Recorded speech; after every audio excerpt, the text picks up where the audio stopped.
भट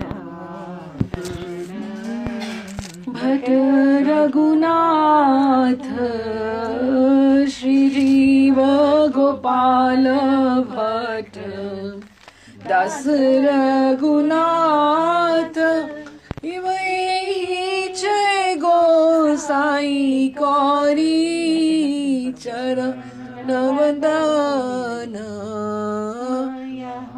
हैते विघ्न नाशिन अभीष्ट पुराण यहाँ हैते विघ्न नाशिन अभीष्ट पुराण यहाँ हैते विघ्न नाशिन अभीष्ट पुराण।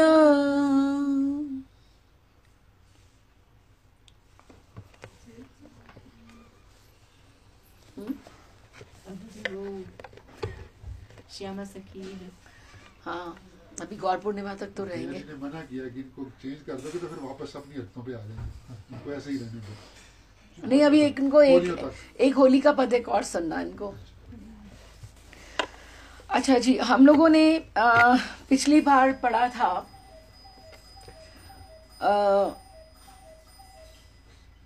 हम लोगों ने देखा था कि वो शिफ्ट हो गए, वो जो नया लोकेशन में हो गए थे और वहां पर उनकी वैसे ही क्लासेस शुरू हो गई थी और साथ में इधर से हिप्पी मूवमेंट भी इधर से शुरू हो गई थी। तो everything was working like a master plan, जिस तरह से कि उधर से प्रभुपाद उधर से आ गए हैं, उनकी क्लासेस उनकी शुरू हो गई हैं वहां से, और इधर से हिप्पीज का हो गया है। भक्तिवेदांत स्वामी को ये देखकर आश्चर्य हुआ कि अमेरिका जैसे समृद्ध देश में इतने असंतुष्ट युवक कैसे हो सकते हैं। उनके ख्याल से तो अमेरिका इतना प्रॉस्परस है और सब इतना अच्छा है वहां पर, तो वहां पे लोगों को परेशानी होने की क्या जरूरत है कि सब लोग, everybody should be happy and contented there.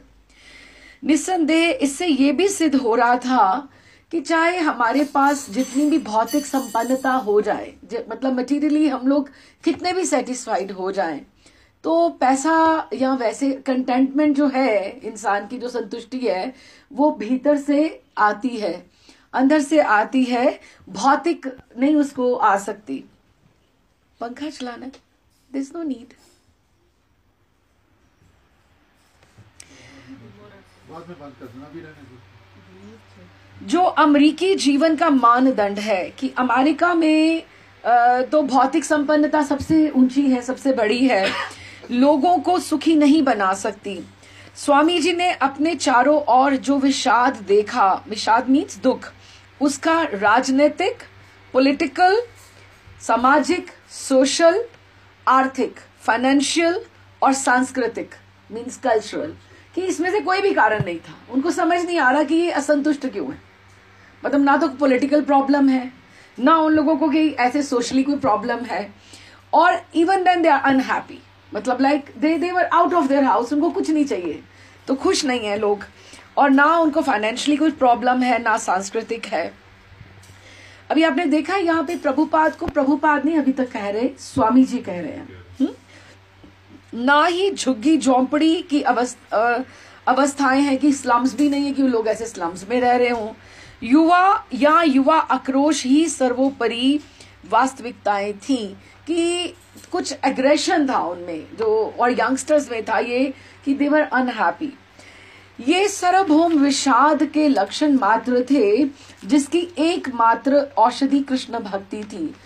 Thakur ji की भक्ति ही हर बात का समाधान प्रभुपाद को नजर आ रहा था। उन्हें प्रत्येक व्यक्ति के क्लेशों के प्रति सहानुभूति थी, किंतु उन्हें सार्वजनिक हल एक ही दिखाई दे रहा था कि अगर ये सब कृष्ण भक्ति की तरफ प्रेरित हो जाए तो सब अच्छा हो जाएगा। लोअर ईस्ट साइड आने के पूर्व, ये लोअर ईस्ट साइड एरिया था, आने के पूर्व भक्तिवेदांत स्वामी ने अमेरिका में युवा आंदोलन का ना तो कोई अध्ययन किया था, उनको नहीं पता था कि ऐसे चीजों को कैसे हैंडल किया जा सकता है, क्योंकि उनको इस बात की नॉलेज नहीं थी। कभी ऐसे हमने जो उनकी लाइफ हिस्ट्री पढ़ी है तो he has never come across such situation. और ना ही कभी इतने नवयुवकों के बीच आकर बसने की कोई योजना ही बनाई थी।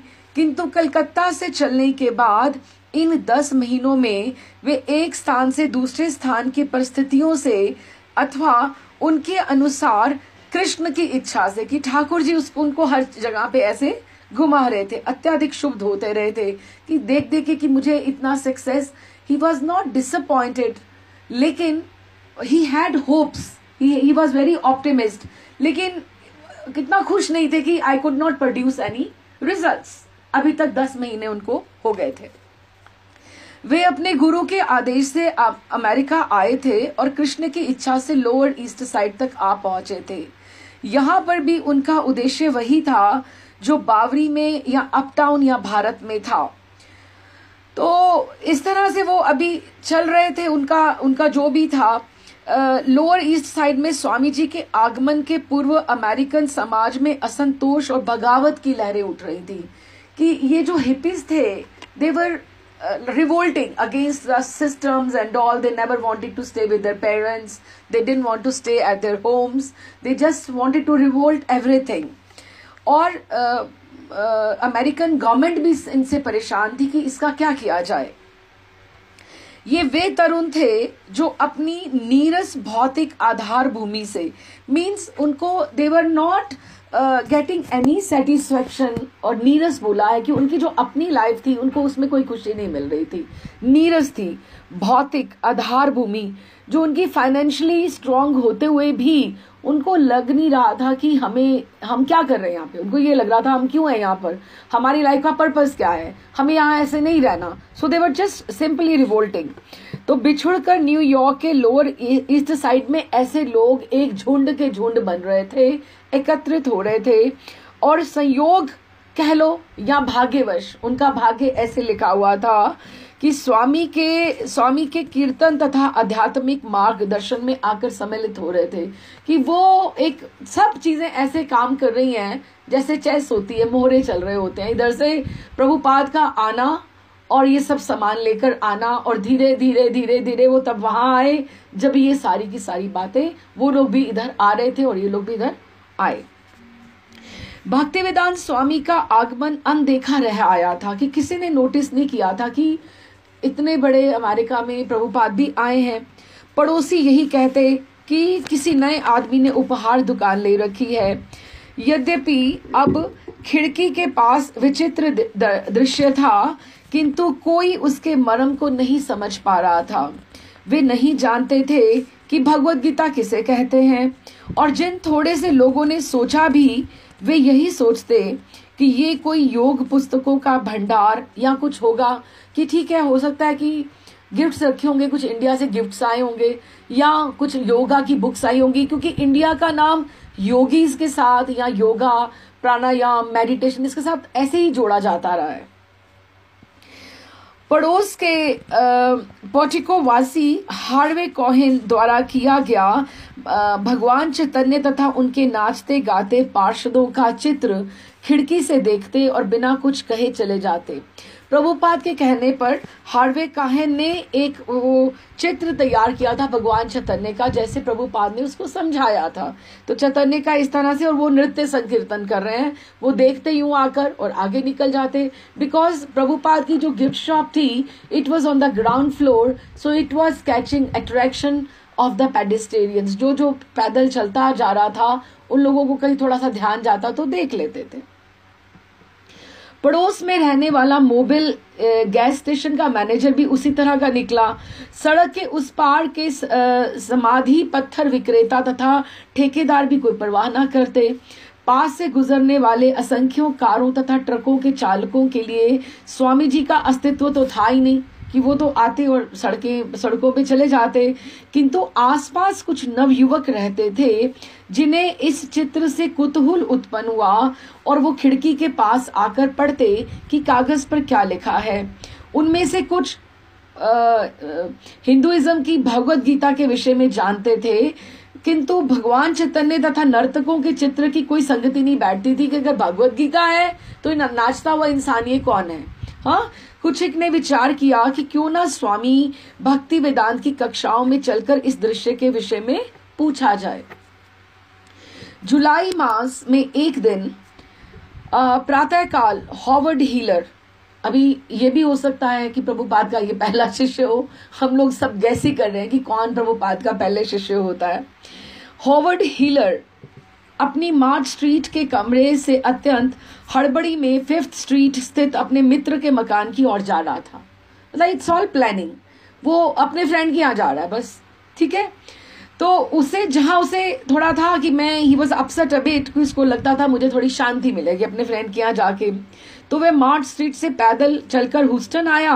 दाएं मुड़ा और पूर्व की ओर बावरी से होकर यातायात की भगदड़ तथा रास्ता रोके हुए असहायों को चीरता 2nd एवेन्यू की ओर आगे बढ़ा। हॉवर्ड ने बताया बाद में, बावरी पार करने के बाद 2nd एवेन्यू के कुछ पहले मैंने स्वामी जी को पटरी में तेजी से टहलते देखा। बाहर ही थे प्रभुपाद, वे अपना सिर उठाए हुए थे और उनका हाथ माला की थैली में था।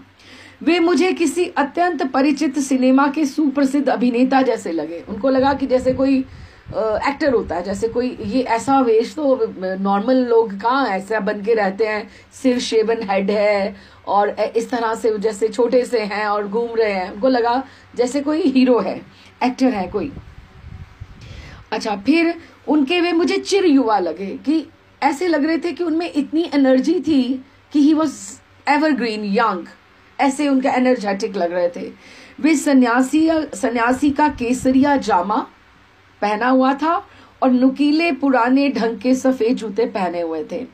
ह्यूस्टन से इधर आने पर मुझे ऐसे लगे जैसे ऐसा इंसान तो कहीं नहीं मैंने देखा।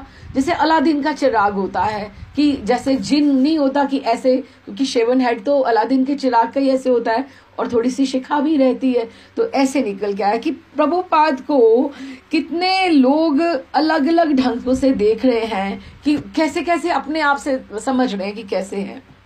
हॉवर्ड 26 वर्षीय लंबा तड़गा विशालकाय पुरुष था।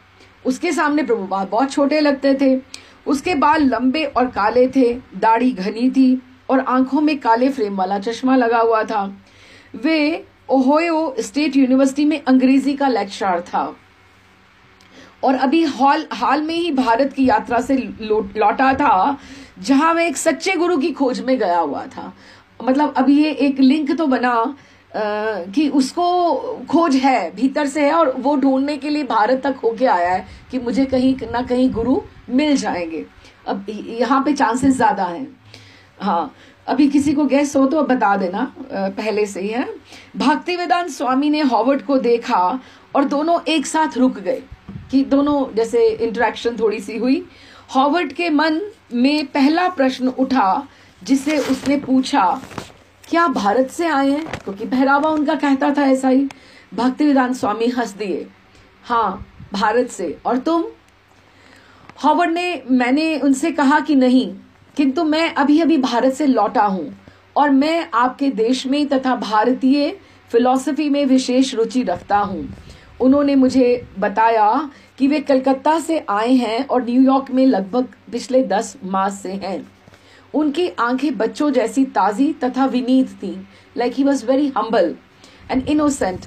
एंड यद्यपि वे उन ट्रकों के समक्ष खड़े थे जो ह्यूस्टन स्ट्रीट में गुर्राती हुई जा रही थी, उनके शरीर से शीतल स्तब्धता फूट रही थी और इस महानगरी की गर्जना से कहीं आगे तक विस्तीर्ण थी, कि उसने ये भी फील किया कि इतना शोर है इधर, इतना इस महानगरी में, लेकिन प्रभुपाद का जो वाइब्रेशंस है इतना स्ट्रांग था कि वो लग रहा था कि वो सब जगह पे ये सब कुछ फैला देंगे। जितने उनकी वाइब्रेशन स्ट्रांग है, उनको लग रहा था कि वो he is going to spread it widely, कि इतना ज्यादा उनमें एनर्जी है, वो उसने महसूस किया।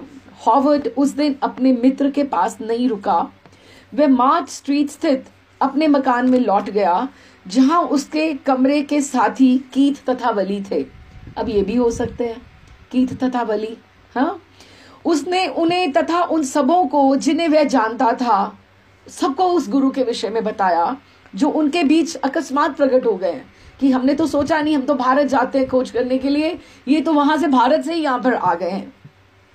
उसने बताया कि वह तथा स्वामी जी किस तरह बीच अकस्मात में सड़क पे प्रकट हो गए और मैंने उनसे बात करी। उसने बताया कि स्वामी जी किस तरह मेरे साथ एक साथ खड़े खड़े बात करते रहे थे और स्वामी जी ने किस तरह बताया था कि पास ही सेकेंड एवेन्यू में उनका स्थान है जहां वे कक्षाएं चलाने की सोच रहे हैं। हॉवर्ड ने बताया कि मैं उनके साथ साथ कोने तक घूमता रहा। उन्होंने फर्स्ट तथा सेकंड स्ट्रीट के बीच एक छोटी स्टोर फ्रंट वाली इमारत दिखलाई जो मोबिल भरने वाले केंद्र के तुरंत बाद थी और ये एक उत्सुकता उत्पन्न करने वाली दुकान थी क्योंकि खिड़की के बाहर तो लिखा हुआ था मैचलेस गिफ्ट और उस समय मैं इसका अनुभव नहीं कर रहा था कि ये शब्द जैसे भविष्यवाणी थे कि वो मंदिर तो लग नहीं रहा था क्योंकि क्लासेस वहां चलने वाली हैं या चल रही हैं और मैचलेस गिफ्ट तो कहते अब मैं बाद में सोचा कि मैचलेस गिफ्ट कि जो जिंदगी में किसी को कभी कहीं मिल जाए, किसी की कृपा से मिल जाए और ये मैचलेस गिफ्ट कैसे क्या हो सकता है। वैसे भक्ति जो है ना बड़े जन्मों के बाद एक मैचलेस गिफ्ट की तरह ही है, यूनिक चीज है जो किसी को हासिल हो जाए तो it's like that only matchless gift. और उस समय मैं इसका अनुभव नहीं कर पा रहा था कि ये शब्द भविष्यवाणी जैसे थे। उन्होंने मुझसे पूछा तुम्हें लगता है ये अच्छा स्थान है? मैंने कहा कि मेरी समझ से तो अच्छा ही है। मुझे इसका कोई अनुमान नहीं था कि वे अपनी कक्षाओं में क्या देंगे, क्या बोलेंगे, किंतु मैं जानता था कि मेरे सारे मित्र जानकर बहुत प्रसन्न होंगे कि एक भारतीय स्वामी हमारे पड़ोस में आ चुका है, कि सबको भारतीय कल्चर में, भारतीय धर्म में रुचि थी तो उनको सबको अच्छा लगेगा। ये बात जल्दी से फैल गई। यद्यपि कार्ल एर्जेंस तथा अन्यों के लिए बावरी तथा चाइना टाउन तक यहाँ तक आना सरल ना था, किंतु वे और कुछ कर सकते थे। अब कार्ल एर्जेंस कौन था? जिन्होंने वो उनको घर दिलाया था, है ना, ईवा और स्टीव के साथ मिलकर। ठीक है, तो 25 वर्षीय राय डुबा जो गजलों का लेखक था, गीत लिखा करता था, राय डुबा। अब ये सारे कैरेक्टर्स जो हैं हमें नाम इनके, जब इनकी दीक्षा कभी हो जाए, अगर क्या पता किस किस की हो, तो इनके नाम सब बदल जाएंगे। तो हमें याद रखना है कि ये जो राय डुबा था ये गजलों का लेखक था। उसने बावरी में स्वामी जी से भेंट की थी। अतः जब उसने स्वामी जी के नए स्थान के विषय में सुना तो उसकी इच्छा हुई तो मैं वहां भी पहुंच ही सकता हूं, तो मुझे वहां जाना चाहिए। जेम्स ग्रीन तथा बिल एप्स्टाइन, अब बिल एप्स्टाइन वो फूड जॉइंट में था जो पैराडॉक्स था वहां पे, है ना, वहां पे बिल एप्स्टाइन भी स्वामी जी को नहीं अभी तक भूले थे, चाहे उन्होंने घर शिफ्ट कर लिया था और वे भी आना चाहते थे, उनको अच्छा लगता था उनके पास बैठकर। पैराडॉक्स होटल आज भी एक जीवित संबंधक था, प्रभुपाद का एडवर्टीजमेंट वहां भी चल रही थी। और नवीन अभी ये लिंक हैं, चेन्स हैं, जैसे कि वहां होटल वाली लेन में भी प्रभुपाद को रहना था ताकि वहां से भी उनको क्राउड पुल करना था, और धीरे धीरे कैसे तो जीवित संबंधक बना हुआ था और नवीन रुचिर संपन्न लोगों को भी खींच कर लेकर आ रहा था। दूसरे लोग यथा स्टीफन, ग्वारिनो इत्यादि खिड़की पर स्वामी जी का नाम पट देख लेते थे। उन्होंने भी वो पढ़ा कि यहाँ पर क्लासेस हो रही हैं। 26 वर्षीय स्टीव शहर के कल्याण विभाग का कार्य करता था। स्टीव जो था वो एक वेलफेयर सोसाइटी में ही वॉज एम्प्लॉय देयर। एक दिन वह 5th स्ट्रीट तथा 2nd एवेन्यू स्थित अपने ऑफिस से अपने घर जा रहा था तो उसने खिड़की पर स्वामी जी के नाम की पट्टिका बाहर देखी। वह आजकल वैसे ही गीता पढ़ रहा था, उसको अच्छा लगता था ऐसी होली बुक्स पढ़ना, तो गीता पढ़ रहा था।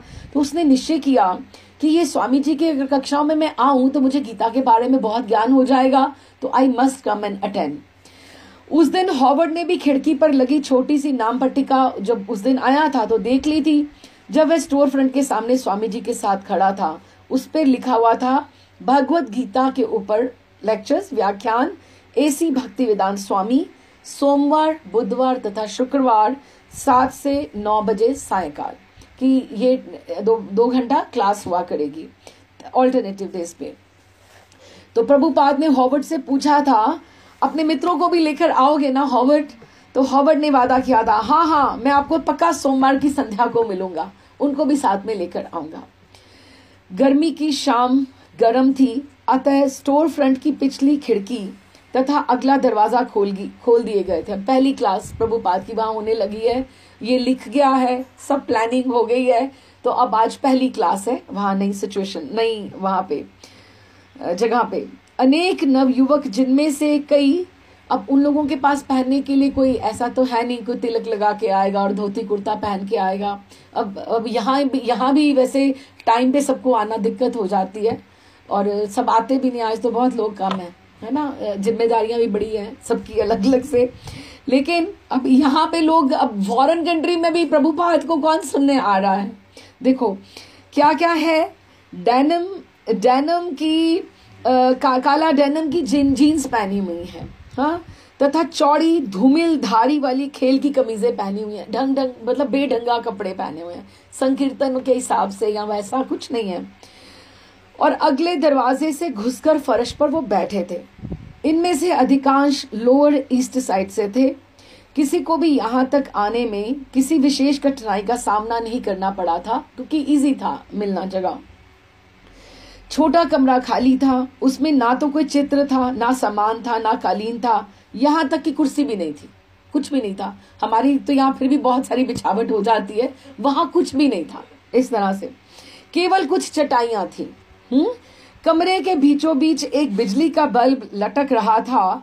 इस समय 7 बजे थे और लगभग 1 दर्जन लोग एकत्रित हो चुके थे। हमारे जैसा समय 7 बज चुके थे जब स्वामी जी ने एकाएक बगल वाला दरवाजा खोला और कमरे में से प्रविष्ट हुए।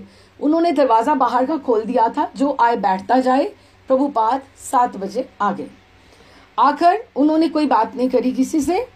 वे कमीज उन्होंने नहीं पहनी हुई, जैसे वृंदावन में गर्मियों में रहते थे, कमीज नहीं पहनी थी। उनका केसरिया उत्तरीय वस्त्र गिर रहा था, केसरिया उन्होंने दुपट्टा पहना हुआ था, जिससे उनके बाजू तथा वक्षस्थल खुले हुए थे। उनका मुखमंडल सुनहरा भूरा था और घुटा सिर, लंबे कान तथा गंभीर मुद्रा में वो ध्यान मग्न बुद्ध की तरह लग रहे थे। अब ये नया एक और नाम दिया है, बुद्ध की भांति दिखाई दे रहे थे। वो वृद्ध होते हुए भी सीधी मुद्रा में बिल्कुल सीधे बैठे, बिल्कुल ऐसे बहुत ड्रूप नहीं बैठे, सीधी मुद्रा में ताजे तथा तेजस्वी लग रहे थे। उनके माथे पर पीली मिट्टी का वैष्णव तिलक लगा हुआ था। स्वामी जी ने बड़ी दाढ़ी वाले हॉवर्ड को पहचान लिया और हंसे, तुम अपने दोस्तों को लेकर आए?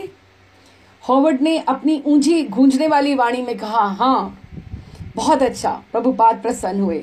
स्वामी जी ने अपने सफेद जूते उतारे और एक पतली चटाई पर बैठ गए। भीड़ की, और अब प्रभुपाद के पास जो सूटकेस है वो तो ऊपर ही है, जहाँ पे वो डेस्क का काम करते हैं, नीचे तो चटाई के ऊपर ही बैठ गए वो। हाँ, तो वहां बैठ गए और उन्होंने संकेत किया कि सब लोग बैठ जाएं। उन्होंने कई जोड़े पीतल के मंजीरे बांट दिए। अपने पीतल के जो मंजीरे थे उन्होंने कई जोड़े, मतलब 4-5 होंगे उनके पास, तो उन्होंने सबको दे दिए और सबको ताल का प्रदर्शन किया, बताया 1 2 3 1 2 3, जैसे ऐसे ऐसे बजाना है। तो बजाना प्रारंभ किया। बजने की जो ध्वनि थी वो बड़ी अच्छी थी, सुंदर थी और चौंकाने वाली थी। उन्होंने गाना शुरू किया, जैसे प्रभुपाद गाते हैं चैंटर में, हम उनकी आवाज करते हैं, फॉलो करते हैं। हरे कृष्ण कृष्ण कृष्ण हरे हरे, हरे राम राम राम हरे हरे। अब श्रोताओं की बारी थी। अब किसी को तो आता ही नहीं है महामंत्र।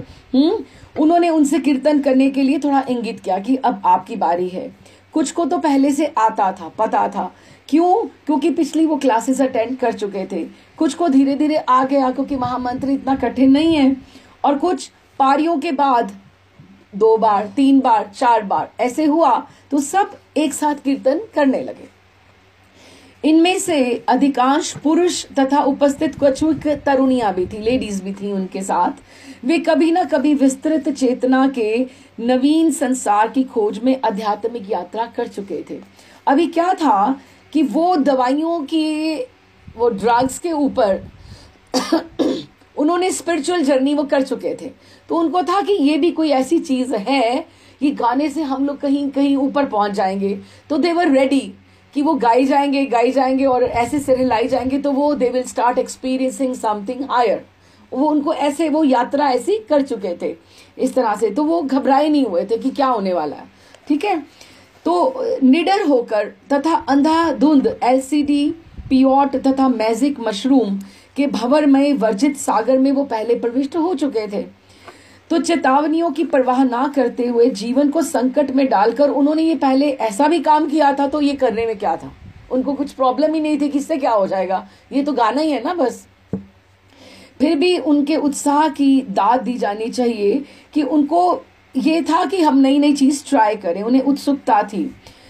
तो इस तरह से इतने पर भी चाहे उन्हें जिस सत्य की प्राप्ति हुई हो वे अतृप्त थी कि ठीक है, they had experience some higher level with those medicines drugs, पर फिर भी उनको कहीं ना कहीं डिससेटिस्फैक्शन थी या उनको अतृप्त थे, उनको ऐसे आनंद नहीं आया था कभी कि एकदम से ब्लिस वाली बात उनको नहीं लगी थी। अब जैसे ना हम कहते हैं मजा आ गया खाने का, लेकिन हम कभी कभी सोचते हैं आनंद आ गया, तो आनंद और मजा में बहुत, लेकिन भक्ति में तो तृप्ति होती नहीं है, हमेशा लगता है कि नहीं, we want to acquire some more and more. तो और चाहे वो जिस लोक में भी पहुंच रहे हों, किंतु ये तरुण, ये जो यंगस्टर्स थे, ये लोअर वो जाते थे और लोअर ईस्ट साइड वापस आ जाते थे। जब ड्रग्स का नशा खत्म हो जाता था, they used to find themselves back in their own those atmosphere.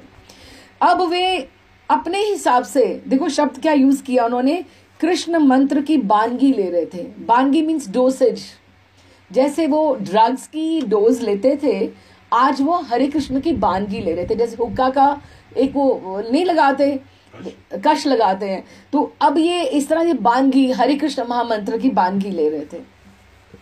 जब स्वामी जी के मंजीरों तथा उनकी सुरीली तथा ओज पूर्ण वाणी से अचानक कीर्तन छलक उठा, तो उन्हें अविलंब अनुभव हुआ कि ये तो कहीं लगता है बड़ी दूर से आवाज आ रही है, और वो जो आंखें बंद करके उसको फॉलो कर रहे हैं, तो वो कहीं ना कहीं वो और आगे पहुंचते जा रहे हैं उनको, क्योंकि उन्होंने वो अपना जो बाकी जो सारी प्रॉब्लम्स हैं वो उन्होंने शट कर दी थी, because they had already experienced this kind of state. तो वो वहीं पर जाने की दोबारा कोशिश कर रहे थे। ठीक है, उन्हें बाहरी यात्रा का ये बड़ा अच्छा अवसर प्रतीत हुआ और वे जानबूझकर इसके साथ फ्लो में बहने लगे। वे अपने मनों को उन्होंने समर्पित कर दिया और कीर्तन की सीमाओं का अनुसंधान करने लगे कि और कीर्तन और कीर्तन और कीर्तन। They wanted more of it, कि उनको अच्छा लगने लगा कि एक बार हम गाते हैं, एक बार प्रभुपाद गाते हैं, इस तरह से। किंतु उन्होंने ये सोचा कि ये भारतीय मंत्र जैसा भी चाहे हो, आने दो, कोई बात नहीं, अच्छा लग रहा है, इसकी तरंगे हमें दूर दूर तक ले जा रही हैं, हम इसे ग्रहण करेंगे, फिर चाहे इसका जो भी प्रभाव हो, एक बार देखें तो सही होता क्या है। सो दे वर नॉट स्केयर्ड, चाहे हमें इसका जो भी मूल्य चुकाना पड़े। कीर्तन अत्यंत सरल, बड़ा इजी था और स्वाभाविक लग रहा था, वह मधुर था और इससे किसी को भी कोई हानि तो होने वाली थी नहीं, और अपने आप में ये अभूतपूर्वक था कि उन्होंने ऐसा एक्सपीरियंस कभी नहीं करा था। ऐसे ड्रग्स तो ली थी, लेकिन कीर्तन नहीं करके कभी उनको ऐसे आराम मिला था, शांति मिली थी। जब भक्ति वेदांत स्वामी स्वांत सुखाए कीर्तन कर रहे थे कि अपने खुशी के लिए कर रहे थे, तो उन्होंने अपने समक्ष के पंचमेल जनसमूह को देखा कि सारे ऐसे बैठे हुए हैं। अब वे उन्हें नवीन देश में लेकर जा रहे थे, अपने साथ लेके जा रहे थे। अब देखो, इट डिपेंड्स, एक तो छोटा वो रूम था, और रूम में क्या है, एनर्जी जो है वो थोड़ी पैक्ड रहती है, बाहर बिखरती नहीं है, और एक आचार्य बैठे हैं, आचार्य के पीछे एक परंपरा बैठी है। हाँ, तो वो उनको जैसे एक गुरु आपको मंत्र देता है, तो आप मंत्र का उच्चारण जब आप करते हैं तो आप वो उसके साथ जुड़ के करते हैं। कल हम लोग सुन रहे थे कि कोई भी ग्रंथ, जो रस ग्रंथ कोई भी होता है, हमें कभी अपने आप नहीं पढ़ना चाहिए। कभी अपने आप नहीं, हम पिछली बार भी क्लास में डिस्कस कर रहे थे उधर संदेश में, तो कहते हैं कि पहले कहते खबरदार, ऐसे बोला उन्होंने, कहते खबरदार अपने आप नहीं पढ़ना चाहिए, पहले तुम किसी उसको आचार्य से या गुरु से सुनो। तो उससे क्या होगा कि उसकी परंपरा की कृपा तुम्हें उसके साथ जुड़कर तुम्हें मिलेगी। नहीं तो तुम अपनी बुद्धि से उसको समझोगे, लेकिन जो तुम्हें समझाएगा उसकी परंपरा तुम्हें समझा रही है। तो अपने आप कभी नहीं ऐसे पढ़ना चाहिए, क्योंकि तुम उसका एक का दूसरा तीसरा अपनी योग्यता से भी मीनिंग अर्थ ले सकते हो। लेकिन आज जो प्रभुपाद उनको मंत्र दिखा रहे थे, जो दिशा दिखा रहे थे, वो प्रभुपाद दिखा रहे थे। इट मैटर्स कि कौन आपको मंत्र अपने साथ लेकर जा रहा है। अब वे उनको नवीन दिशा में लेकर जा रहे हैं प्रभुपाद सबको। मंजीरे की ध्वनि के साथ ही हरे कृष्ण मंत्र में एकदम से उफान आया कि तेजी तेजी से होने लगा, उफान आया और वह संध्या परिपूरित हो गई। लग रहा था सब भरा भरा सा, जैसे कमरा में वाइब्स इतनी स्ट्रांग हो गई। अब मंत्र भगवान का नाम है तो स्ट्रांग तो होगा ही ना। तो उसमें एकदम से संध्या परिपूरित हो गई। कुछ पड़ोसी नाराज हुए। पोर्टिको वासियों के बच्चे मंत्र मुग्ध होकर द्वार तथा खिड़की पर झुककर झांकने लगे कि ये आवाजें कहाँ से आ रही हैं। और गोधूली बेला हो गई थी, संध्या भी रात भी हो गई थी। कोई भी देख सकता था कि स्वामी जी ईश्वर की स्तुति में कोई एक पुरानी प्रार्थना कर रहे हैं। भले ही वह विदेशी था, लेकिन ये पता लग रहा था, मतलब ही स्प्रेइंग। कोई यहाँ ये रॉक या जाज नहीं था, ये ऐसा म्यूजिक नहीं था। यहाँ तो एक पवित्र आत्मा थी, एक स्वामी था जो खुला धार्मिक प्रदर्शन कर रहा था, किंतु संयोग विचित्र था। एक प्राचीन भारतीय स्वामी पुराने मंत्र के गाने में मग्न था और स्टोर फ्रंट युवा अमेरिकन हिप्पियों से भरा हुआ था, और वो दोनों साथ में गा रहे थे कि एक मतलब वो इतने ओल्ड एल्डरली और भारत से, it's what a combination.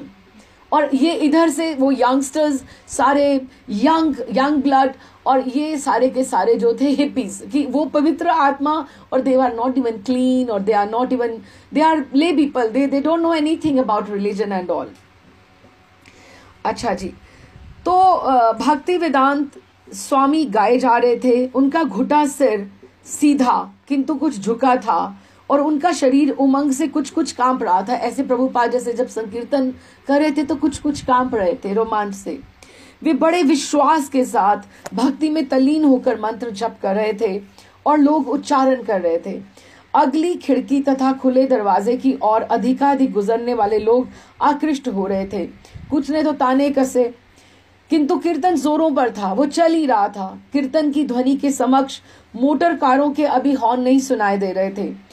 Auto engine तथा ट्रकों की आवाजें भी दूर से आ रही थीं, किंतु उनकी और किसी का ध्यान नहीं था कि तो सच ए नॉइजी प्लेस है ना, सड़क के ऊपर इस तरह से हो रहा है।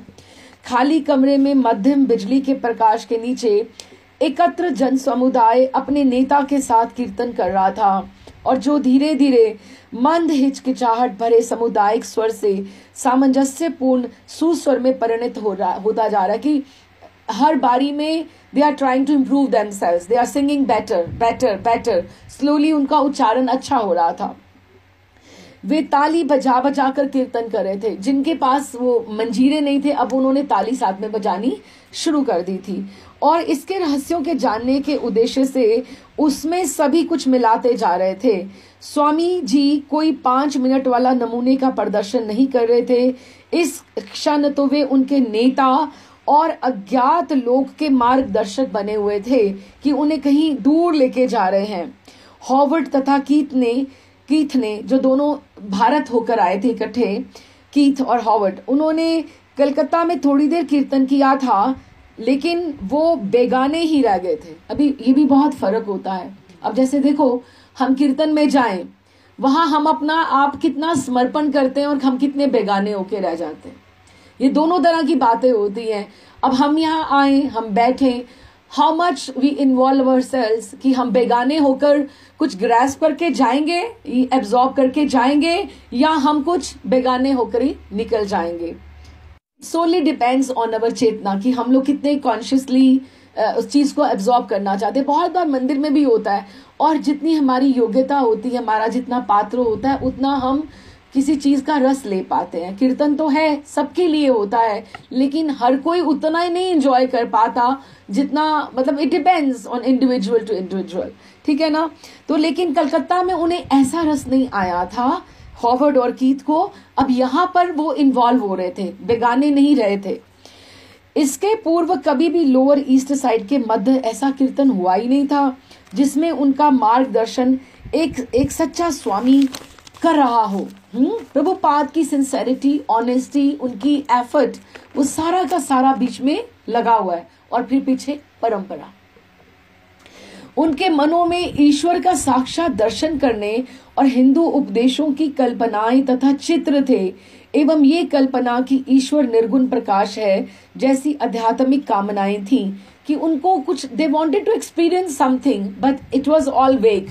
उनको कुछ भारतीय जो कुछ देखा होगा, कोई चित्र, ये वो सब कुछ नजर आ रहा था, लेकिन इट वाज ऑल वेग, हर एक का इंडिविजुअल टू इंडिविजुअल।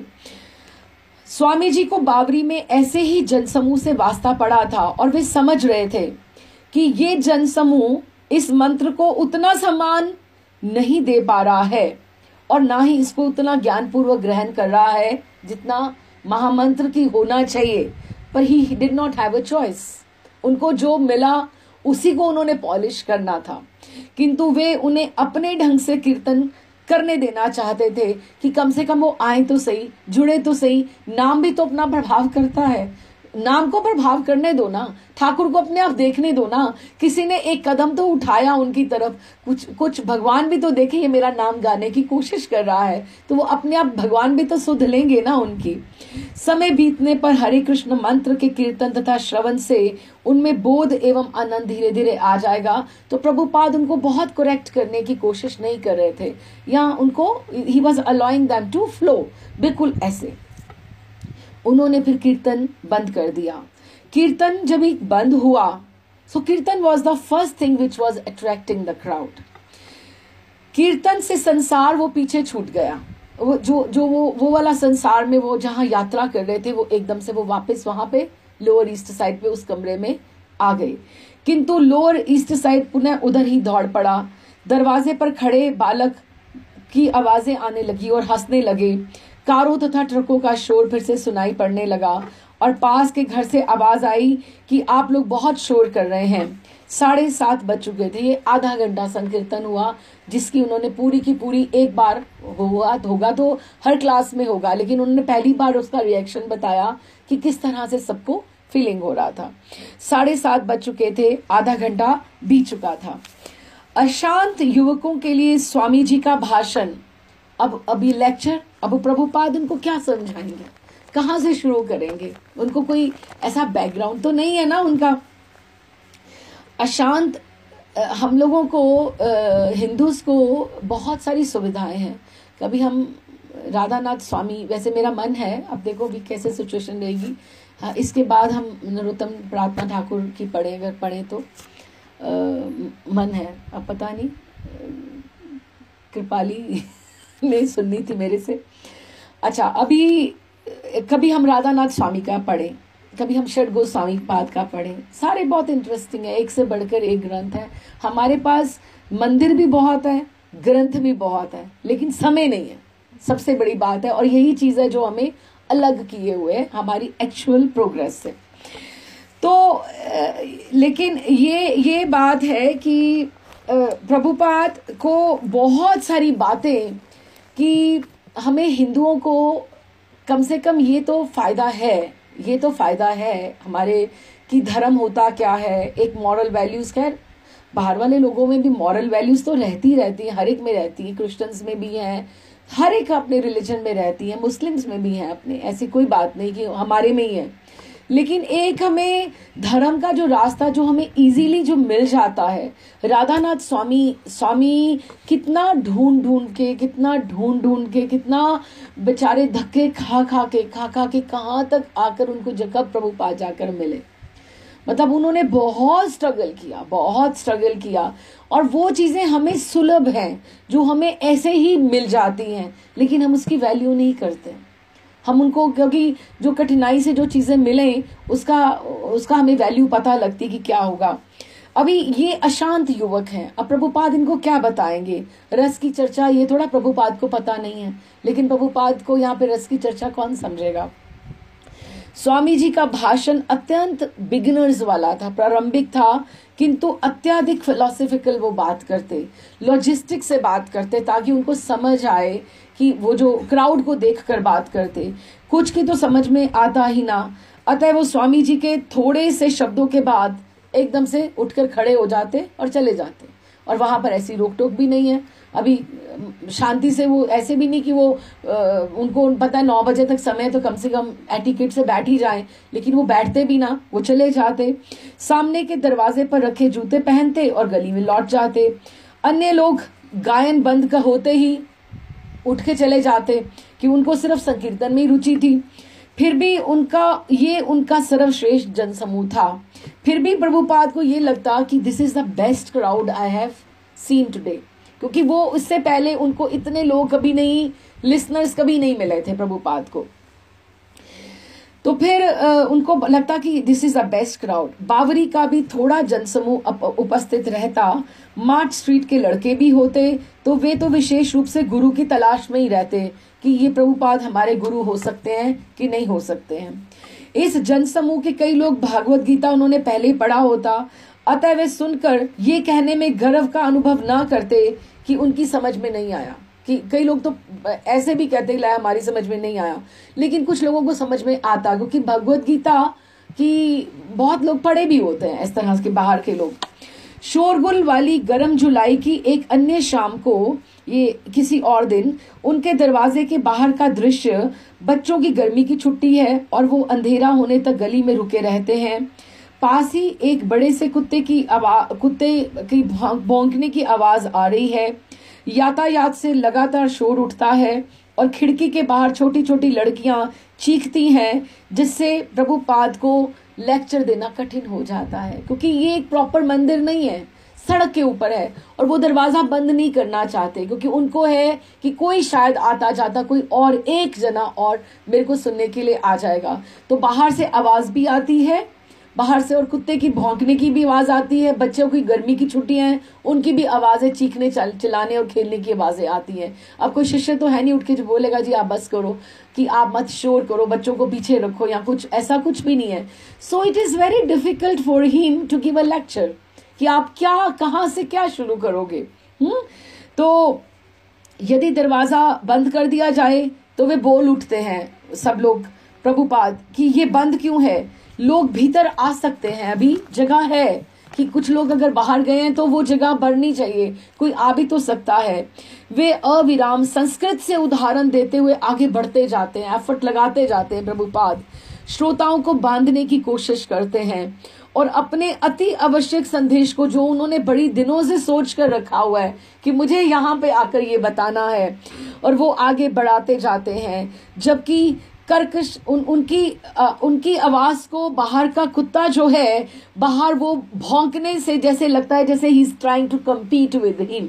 उन्होंने ऐसे बोला, कभी हॉर्न की आवाज आती है, कभी भौं भौं की आवाज आती है, कभी बच्चों की आवाज आती है। So all the noise is interfering with the lecture of Prabhupada. So he is not at peace, but still he is struggling, because this is the best crowd he has got for the first time. चीखती हुई बालिकाएं सारे block को अशांत बना देती हैं। दूर खिड़की से कोई चिल्लाता है, व्यक्ति भागो जाओ यहाँ से भागो। भक्ति वेदांत स्वामी कहते हैं, कृपया कोई उनसे कहे कि शोर मत करें। माइक नहीं है, कुछ नहीं है, प्रभुपाद को कितना एफर्ट लगा के बोलना पड़ रहा है, कुछ नहीं है वहां पर। तो राय मंदिर में एक लड़का कहता है, वह व्यक्ति बच्चों का पीछा कर रहा है। भक्ति वेदांत कहते हैं, हाँ ये बच्चे उपद्रव कर रहे हैं, उन्हें शांत होने। राय कहता है, हाँ यही तो वह आदमी कर रहा है। भक्ति वेदांत कह रहे हैं, वे शोर मचा रहे हैं। राय कहता है, हाँ वो उनको बता रहा है कि ये लेक्चर भी हो रहा है और बीच में प्रभुपाद कोशिश भी कर रहे हैं कि बच्चों को शांत किया जाए, क्योंकि this is not perfect atmosphere for the lecture. कि अभी हम आज की स्थिति देखें तो प्रभुपाद ने जैसे उस स्थिति में जैसे लेक्चर्स दिए हैं, सो it was not so peaceful for him. वह व्यक्ति बच्चों को भगा देता है, किंतु फिर वो लौट आते हैं, क्योंकि बच्चे ऐसे हैं, फिर वो जाते हैं वहां तक, फिर लौट आते हैं। आप बच्चों को गली से बाहर नहीं भगा सकते, कैसे भगाओगे, उनके घर ही वही हैं, तो वो कहाँ भाग के जाएंगे। और वह बड़ा कुत्ता कभी भौंकना बंद ही नहीं करता, और इन कारों को कौन रुक सकता है। तो कारें तो सदैव यहाँ रहती हैं। प्रभुपाद जी इन कारों का उदाहरण देते हैं कि जब सेकंड एवेन्यू में कोई कार कोई मुड़कर जैसे हमारी दृष्टि में आती है, तो निश्चय ही हम नहीं सोचते कि हमारे देखने से पहले इसकी एंटिटी थी, क्योंकि हमें नहीं दिखाई दे रही थी। तो हमें ऐसे ही अपने बारे में सोचना चाहिए, क्योंकि we don't know our past कि हम लोग कहाँ थे। तो वो कारों को और मतलब नई नई चीजों को कोशिश लाके उनको उदाहरण देने की कोशिश करते हैं कि हम ये नहीं सोच सकते कि हमारे देखने से पूर्व इसका अस्तित्व नहीं था, अथवा ये कि हमारी दृष्टि से निकल जाने के बाद या ये जब अगली सड़क पर मुड़ जाएगी तो इसका अस्तित्व नहीं रहेगा। इसी प्रकार जब भगवान कृष्ण इस लोक से अन्य लोक में चले जाते हैं, तो इसका अर्थ ये नहीं होता कि अब उनका अस्तित्व नहीं है, भले ही ऐसा प्रतीत होता हो। वास्तव में वो हमारी बस दृष्टि से ओझल हो जाते हैं। श्री कृष्ण तथा उनके अवतार इस भौतिक सृष्टि के असंख्य ब्रह्मांडों में से अनंत लोकों में निरंतर प्रकट तथा अंतर्ध्यान होते हैं। अब आप देखो ये कितना अनप्लीजिंग एटमॉस्फेयर है प्रभुपाद के लिए। उन्होंने एक बार उन्होंने बताना था, उन्होंने बताया एक बार, हर बार नहीं बताएंगे, लेकिन अब आप देखो कि इसमें लेक्चर का स्कोप कहाँ है और कितना मुश्किल है उनके लिए। भक्ति वेदांत स्वामी के एक एक शब्द बोलने के समय अनेक कारें शोर करती हुई निकलती रहती हैं। दरवाजा खुला रहता है और वे कार्बन मोनोऑक्साइड के प्रवाह, अलकतरा, घर घराते टायरों की तथा यातायात की निरंतर लहरियों में आसीन दिखते हैं। और आप सोच के देखो वो कहाँ से आए हैं। वे उस वृंदावन की यमुना के किनारे से आए हैं जहाँ पवित्र वातावरण है, शांति का वहां पे। और उस समय 1965 में वृंदावन यमुना, और यहाँ वहां फ्लैट्स नहीं होंगे और वहां पर बड़ी बड़ी बिल्डिंग्स और बड़े बड़े, पहले तो इस्कॉन ही नहीं होगा वहां पर। अभी इस्कॉन ही नहीं होगा तो इसका मतलब लास्ट मंदिर बिहारी जी का होगा बस। उसके बाद यहाँ राधा मदन मोहन का लास्ट मंदिर होगा विद्यापीठ चौराहे पे। उसके बाद आगे रमन नेती तो वीराना, आगे जंगल है बिल्कुल। उसके बाद लास्ट मंदिर मदन मोहन जी का जो आदित्य टीला का है, और कोई मंदिर उसके बाद कोई वहां पे सब वृक्ष ही वृक्ष और सड़कें ही सड़कें। तो ये जो राधा टीला है वो लास्ट आ गया ना, राधा टीला और वराह घाट, मदन टेर वाले। हाँ वराह घाट है ना। हाँ वराह घाट है वो भी। लेकिन कहने का अर्थ ये कि इस्कॉन से इतनी हलचल है, इतना वहां पर है। अभी हम जब तक पहुंचेंगे रमन रेती में, प्रभुपाद जब उसकी फाउंडेशन करेंगे तो वो तभी हमें पता लगेगा कि तब उस समय 1965-66 में वो जगह भी कैसी थी, वो जगह भी कैसी थी। उससे फिर हम अंदाजा लगा सकते हैं कि इमली तला, राधा दामोदर, राधा रमन जी मंदिर कितना क्रश हुआ करता होगा। अब आज का टूरिस्ट तो आप रहने ही दो, कितना उन्होंने घर बने हुए हैं, कितने फ्लैट्स बने हुए हैं, कितने लोगों ने ऐसे बना के रखे वीकेंड्स पे आने के लिए। जैसे शुक्रवार को आ जाते हैं, सोमवार को संडे रात को निकल जाते हैं जयपुर से, दिल्ली, नोएडा, फरीदाबाद, कितना लोग आता है वीकेंड पे। शुक्रवार को तो वो बिल्कुल सड़क के अंदर पार्किंग इतनी ज्यादा हो गई है, मल्टी स्टोरी वहां पार्किंग, कि आपको घुसने नहीं देते। रमन नेती से आगे आपको कृष्ण बलराम मंदिर तक जाके चैतन्य विहारी से गाड़ियां मुड़ जाती हैं, अंदर आप भीतर जा ही नहीं सकते। जब तक हमारे पास है तो भी आप भीतर जाने में दिक्कत होती है। हाँ महाराज जी के आश्रम, तो महाराज जी के आश्रम से आप यमुना जी की तरफ से आओ तो सब खुला था, सिर्फ यमुना जी। और बहुत से संतों ने उधर अपनी झोंपड़ियां बनाई थी, सुबह सुबह वो पाठ करते थे। तो मुझे पता सुबह में वॉक करके उधर निकल जाता था, जितना कुछ नहीं था। अभी ये तो वैजयंती आश्रम में इतना पानी आ गया था ना। हाँ महाराज जी के समय में। हाँ, और आप मानो कि इतना यमुना जी के किनारे पे एक आश्रम सा होता था ऐसे, उस कुटिया से इतनी आवाज आती थी, ओम नमो शिवाय, ओम नमो शिवाय। वहां जाकर बैठ जाते थे राकेश, तो इतना रौनक होती थी वहां पर। और अभी वातावरण इतना चेंज हो गया, फ्लैट्स, ये अभी ये जो है प्रेम मंदिर है या अक्षर, वो आगे अक्षरधाम है, ये सारा तो कुछ था ही नहीं, कुछ था ही नहीं वहां पे। अभी श्री कृष्ण शरणम है या ये इतने बड़े बड़े चैतन्य विहार आ गया सारा का सारा भी। हाँ, मतलब बहुत ज्यादा फर्क पड़ा है, इतना ज्यादा कंस्ट्रक्शन हुआ है। खैर हर शहर में हुआ है, पर Vrindavan has really attracted the tourist. और फिर लोग बर्थडेज मना रहे हैं, एनिवर्सरीज मना रहे हैं, वहाँ पे शादियां हो रही हैं इस तरह से। 2013 में हम लोग गए तो भी ये श्री कृष्ण शरणम कुछ नहीं था, चिकित्सालय कुछ नहीं था, वो सड़क ही नहीं थी। छठीकरा रोड से लेकर रमन रेती तक कोई आपको आश्रम नहीं दिखाई देता था, कोई मंदिर नहीं दिखाई देता था आपको। एनीवे, तो ये प्रभुपाद वहाँ, जो हम 1965 की बात कर रहे हैं, 66 की, प्रभुपाद वृंदावन की यमुना के किनारे से आए हैं, जहां युगों युगों से कृष्ण भक्ति की व्याख्या करने वाले बड़े बड़े ऋषि तथा मुनि एकत्रित होते हैं। किंतु उनके श्रोता तो यहाँ हैं, उनके गुरु ने तो उनको यहाँ भेजा है, वहां से उठाकर यहाँ भेजा है, तो उन्हें तो यहीं सुनाना पड़ेगा ना, उन्हें यहीं इकट्ठा करके। कितनी उनकी हेल्पलेसनेस है, इस दृश्य में रह रहे हैं। फलतः वे यहाँ 2nd एवेन्यू की यातायात रूपी नदी के तट पर एक उनके लिए बहुत पुराना संदेश लेकर आए हैं और उसका उद्घोष करने आए हैं, उसका स्लोगन लेकर आए हैं, जो वो यहाँ उनको सुना के जाएंगे अपनी गुरु की कृपा से। वे अब भी उसी बात को दोहरा रहे हैं, आप जो कुछ भी कृष्ण भावनामृत में करते हो, कुछ भी करो, अगर आप कृष्ण कॉन्शियस होके करते हो, even something very very small, आपके लिए वो निरंतर कल्याणकारी होगा। अब तो वे बावरी या अपटाउन की अपेक्षा अपने श्रोताओं से पूर्णता सिर्फ कृष्ण भावनामृत स्वीकार करने और भक्त बनने की पुकार कर रहे हैं, कि अब उनको वो कुछ और बात बताना नहीं चाहते, सिर्फ उनको ये बता रहे हैं कि आप सिर्फ कृष्ण कॉन्शियस हो जाओ, आप एक बार भक्त बन जाओ, आप अपने आप को एक बार सरेंडर कर दो, फिर देखो आपके साथ कितने वंडर्स हो सकते हैं। वे उनको ये विश्वास दिलाने की कोशिश करते हैं। अच्छा, अतः कोई बात नहीं, फिर भी, और ये भी बात देखो कितने वो प्रॉमिसिंग कहते हैं, कहते आप विश्वास रखो, कोई बात नहीं कि कोई मनुष्य पहले क्या कर रहा था, कि आप कौन थे, क्या करते थे। कभी ये मत सोचना मैं इतना पापी, मैंने इतने गलत काम किए हैं, कोई फर्क नहीं पड़ता कौन सा मैं पाप कर्म कर रहा था। भले ही प्रारंभ में कोई मनुष्य पूर्ण ना हो, किंतु यदि सेवा में लगा रहेगा तो उसका मार्जन होना शुरू हो जाएगा, वह शुद्ध हो जाएगा। चाहे हम कुछ भी हो, हम उस एक के साथ, वन के साथ जुड़ जाएंगे, तो हमारी अपने आप, चाहे हम 0 हैं, लेकिन उसकी वैल्यू कुछ नहीं है जब तक हम अपने आप को भगवान के साथ, उस वन के साथ नहीं जोड़ते, तब तक उसकी कोई वैल्यू नहीं है। तो भले में चाहे हम कुछ भी करें, लेकिन हम धीरे धीरे शुद्ध हो जाएंगे।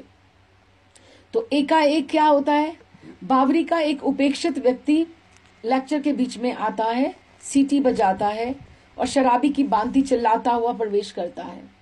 मतलब दरवाजा खुला है, एवरीबडी, एनीबडी कैन कम। श्रोता सब बैठे रह जाते कि अभी क्या करें, अब लेक्चर हो रहा है, उनकी समझ में नहीं आता कि क्या किया जाए। अब ऐसे इंस्टेंसेस बहुत हुए होंगे। प्रभुपाद छोटी छोटी बातें हमें शेयर कर रहे हैं, या जिन्होंने बुक लिखी है वो शेयर कर रहे हैं। तो सब लोग, वो क्या चिल्लाता प्रवेश करता है, श्रोता बैठे रह जाते हैं, किसी की समझ में नहीं आता कि क्या करें। शराबी कहता है, आप कैसे हैं? मैं तो अभी चला जाऊंगा, मैं कुछ सामान लेकर आया हूँ। भक्ति वेदांत स्वामी कहते हैं, गड़बड़ी मत बचाओ, या तो बैठ जाओ, हम लोग गंभीर चर्चा कर रहे हैं। और उठ के उसको कुछ बोल भी नहीं सकते हैं। शराबी कहते हैं, मैं बस कुछ लेकर आया हूँ, वहां रख दूंगा एक गिरजाघर में। ये गिरजाघर ही तो है, उसको लगता है कि मंदिर है, तो मैं कुछ सेवा करने के लिए आया हूँ, ठीक है ना, मैं बस रख कर चला जाऊंगा। वह व्यक्ति सफेद बालों वाला है और उसकी छोटी दाढ़ी है और मैले कुचैले वस्त्र धारण किया हुआ है। उसकी दुर्गंध पूरे मंदिर में फैल जाती है, किंतु तभी वो एक ओर से बाहर निकलता है और चला जाता है।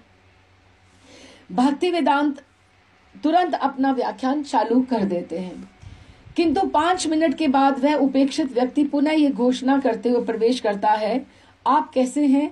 और वह कुछ लिए हुए है।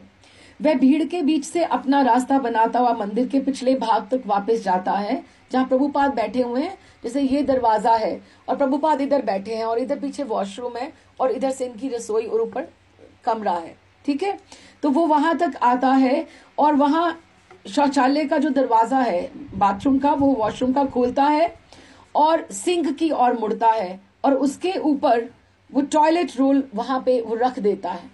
वो अपनी तरफ से टॉयलेट रोल्स लेके आया है 2 और वो वहां पे रखना चाहता है और कहता है ना मैं कुछ लेकर आया हूं गिरजा घर के लिए और मैं रख के चला जाऊंगा, and he has just brought those. और वो कागज का तौलिया टिश्यू पेपर रखता है, उसके नीचे भी शौचालय के 2 कागजों के पुलंदे रखता है और फिर वहां खड़ा रहता है और स्वामी जी की ओर मुड़ता है। स्वामी जी उसकी ओर देखकर पूछते हैं ये क्या है। छोकरा शांत रहता है कि अब मैंने अपना काम पूरा कर दिया है। स्वामी जी इस दर्शक को धन्यवाद देकर हंसते हैं और वह बारंबार धन्यवाद करता हुआ वापस चला जाता है और वो बाहर आ जाता है। अब भक्ति वेदांत अपने श्रोताओं को इसी बात से संबोधित करते हैं, कहते देखो ना सेवा करना कितनी सहज प्रवृत्ति है। अब इस इंसान को लगा कि यहाँ किसी चीज की छोटी सी जरूरत है और उसके मन में सेवा का भाव आया। पता नहीं उसके पास पैसे थे कि नहीं थे, लेकिन उसको लगा यहाँ बहुत लोग आते हैं, किसी को वॉशरूम यूज करना होगा तो इनको टॉयलेट रोल की जरूरत पड़ेगी, तो उन्होंने उसने आकर टॉयलेट रोल रख दिया तो उसने सेवा की ना। प्रभुपाद उसको पॉजिटिवली लेते हैं। तो कहते हैं कि यद्यपि देखो उसकी मनस्थिति ठीक नहीं है, किंतु उसने सोचा कि यहाँ कुछ हो रहा है, चलो मैं भी कुछ कंट्रीब्यूट करूं, मैं कुछ सेवा करूं। तो जरा देखो कि सेवा करना जो है कितना सहज भाव है और उसके लिए कितनी मेहनत चाहिए। और हमें सेवा करने में क्या लगता है कि कुछ बहुत तो नहीं लगता ना। तो श्रोताओं में से युवक जन एक दूसरे की ओर देखने लगते कि ये बात तो हमें नहीं समझ में आई कि वाकई सेवा करने में तो कुछ नहीं है।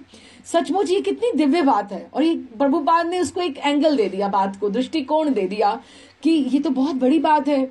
स्वामी जी ने कहा तो पीतल के मंजीरे बजाते हुए वो बुद्ध जैसे लग रहे थे और कृष्ण के विषय में वार्ता करते हुए कीर्तन कर रहे थे। और कहा ये पागल इंसान शराबी, किंतु स्वामी जी अत्यंत शांत हैं। वे फर्श पर इस तरह बैठे हुए मानो उन्हें किसी का भय नहीं।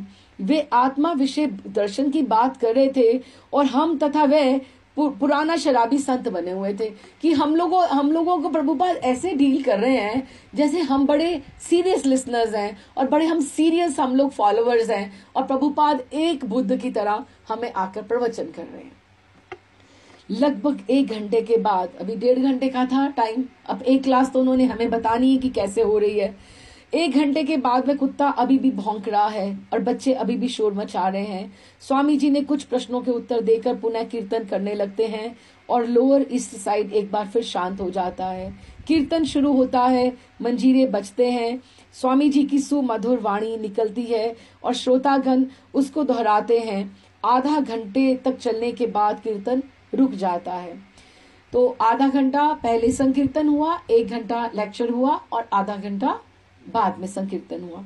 श्रोतागण स्वामी जी के सामने बैठे रहते हैं। तभी एक लड़का आता है, वो एक सेब लेकर आता है और एक चाकू लेकर आता है, साथ में एक कटहला, कोई चीज फ्रूट होता होगा। तो अभी श्रोतागण बैठे बैठे कीर्तन के बाद होने वाले प्रभाव का अनुमान लगाते हैं कि मानो कोई नई नशीली दवा हो कि भाई ये हाथ में क्या लेकर आया, चाकू है इसके हाथ में और क्या है ये, कि ये क्यों क्या है, मतलब इतनी इंटरप्शंस है। हाँ, तो तभी स्वामी जी सेब को उसके हाथ से लेते हैं और वो चाकू लेते हैं, उसको बीच में से काटते हैं, 2 करते हैं, 4, फिर 8, फिर छोटे छोटे उसके टुकड़े करते हैं और वो एक खंड को ऐसे भगवान को करके स्वयं अपने मुंह में ले लेते हैं। किसी लड़के से सबों के बीच में घुमाने को कहते हैं कि तुम सबको दे दो, प्रसाद की तरह हो गया ना। अभी एंगल है। स्वामी जी अपना सिर पीछे करके सेब के टुकड़े को होंठों में उंगलियां लगाए बिना मुख के भीतर डाल लेते हैं कि उनका हाथ जूठा नहीं हो। वे थोड़ा चबाते हैं और मुंह चलाते हैं, किंतु उनके होंठ बंद हैं। समवेत लोग शांति पूर्वक, उनको भी लगता है कि जैसे प्रभुपाद ने लिया हमें भी ऐसे ही खा लेना चाहिए। वे देखते रहते हैं कि स्वामी जी खड़े होते हैं, जूते पहने और बगल के दरवाजे से बाहर चले गए, कि भीतर अपने घर में चले गए। अब सारे बाहर के सारे उठकर अपने चले जाएंगे, प्रभुपाद आकर दरवाजा बंद कर देंगे। ये उनकी क्लास का सेशन हुआ। ठीक है, कितना इंटरप्शंस हैं, कितना नॉइज है, फिर भी प्रभुपाद को सर्वप्रथम जब स्वामी जी को ये लगता है कि मैंने आज कुछ लोगों को लेक्चर दिया, मैंने आज कुछ संकीर्तन किया, कि जैसे एक लगाना जैसे आज दिहाड़ी बन गई, या आज कुछ मैंने काम किया, इस तरह से प्रभुपाद को लगा कि मैं जिस काम के लिए मैं यहाँ आया हूं मैंने कुछ किया। सर्वप्रथम जब स्वामी जी ने एक छोटा सा नाम गढ़ लिया तो हंसते हुए उन्होंने कहा था, हम अपनी समिति को इस्कॉन के नाम से पुकारेंगे, international society of Krishna consciousness. कॉन जो पीछे आता है, CON, कॉन। अब वे बावरी में ही रह रहे थे, तो तभी उसी बसंत ऋतु में उन्होंने इस सम्मेलन का वैधानिक कार्य प्रारंभ कर दिया, कि उसको अभिषेप देनी शुरू कर दी। किंतु इसके वैधानिक शुरुआत के पूर्व भी वे अपनी इसको अंतर्राष्ट्रीय कृष्ण भावनामृत संघ, हिंदी में कि इंटरनेशनल अंतर्राष्ट्रीय कृष्ण भावना अमृत संघ, सोसाइटी फॉर कृष्ण कॉन्शियसनेस की बात करते थे। फलतः भारत भेजे गए उनके पत्रों में तथा विलेज वॉइस में ये नाम प्रकट हो चुका था, कि वो ये बात नाम जिक्र किया करते थे विलेज वॉइस में कि मेरी संस्था का नाम इस्कॉन है। एक मित्र ने उन्हें एक कहा था कि आप कृष्ण की जगह ईश्वर क्यों नहीं लिखते, कि अगर आप इंटरनेशनल सोसाइटी फॉर गॉड या इस तरह से जी लिखो, मतलब इस तरह से करो। लेकिन उनके लिए, प्रभुपाद के लिए गॉड का नाम, जैसे हम बोले ठाकुर जी, वो कृष्ण ही उनको बोलते थे कि वो हमने गॉड भी क्यों लिखना है, ईश्वर भी क्यों बोलना है, ईश्वर है तो उनका नाम है ना, एक ठाकुर है तो या एक कृष्ण नाम हम बोले। तो एक मित्र ने उन्हें सुझाया था, लेकिन उन्हें बात इतना जमी नहीं थी कि ईश्वर शब्द उतना स्पष्ट नहीं है, कृष्ण शब्द में ज्यादा दम है। तो वे अधिक यथार्थ तथा वैज्ञानिक नाम है। ईश्वर भावनामृत आध्यात्मिक दृष्टि से अधिक निर्बल एवं कम सगुण नाम था, कि ईश्वर बोलता है तो उसमें बड़ा कुछ अलग अलग से बड़ा कुछ आ जाता है, लेकिन हम अगर कृष्ण बोलते हैं तो उसमें ठाकुर ही पूरे के पूरे आते हैं। तो और यदि पश्चिम के लोग ये नहीं जानते कि कृष्ण ईश्वर हैं, तो उनको ये कृष्ण की महिमा मैं नगर तथा ग्राम में जा जाकर मैं सबको बताऊंगा कि कौन कृष्ण है। कृष्ण भावनामृत शब्द भक्ति वेदांत स्वामी का 16वीं शती में रचित श्रील रूप गोस्वामी के कृत पद्यावली के एक वाक्य अंश कृष्ण भक्ति रस भावित का अपना रूपांतर था, जिसका अर्थ है कृष्ण की भक्ति संपन्न करने के रस में लीन रहना। कि रूप गोस्वामी पाद का जो 16वीं शताब्दी में उन्होंने जो कविता एक लिखी हुई, उससे ही प्रभुपाद ने ये नाम इंस्पायर होके लिया था।